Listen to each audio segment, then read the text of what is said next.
వృశ్చిక రాశి వారికి ఏ విధంగా ఉందండి? ఆదాయం 11, వ్యయం 5, రాజ్యపూజ్యం 2, అవమానం 6 వృశ్చిక రాశి. ఈ సంవత్సరం వృశ్చిక రాశి వారికి కూడా మిశ్రమ కాలము అని చెప్పవచ్చు.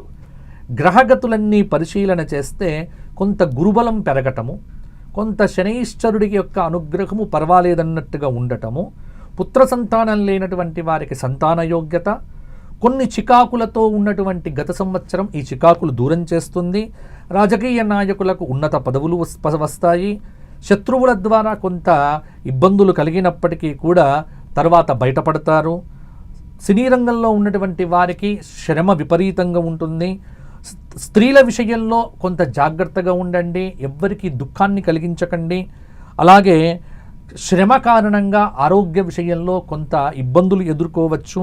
ఆనందోత్సవాలు వెళ్ళి విరిసినప్పటికీ కూడా ప్రతి చోట ఒక సందేహం అనేటువంటిది మిమ్మల్ని పట్టి పీడిస్తూ ఉంటుంది. నూతన అవకాశాల కోసం గట్టి ప్రయత్నం చేయండి. విద్యార్థులు బాగా కష్టపడండి. నిరుద్యోగులైనటువంటి వారు శ్రమపడండి.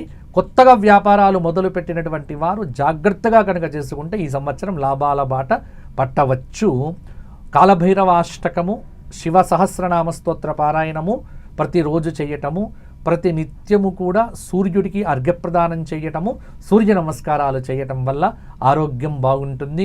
సంవత్సరం మొత్తంలో ఏదైనా ఒక జ్యోతిర్లింగ క్షేత్రము, శక్తిపీఠాన్ని దర్శించుకోండి. వృశ్చిక రాశి వారికి ఇంకా మంచి ఫలితాలు కలుగుతాయి.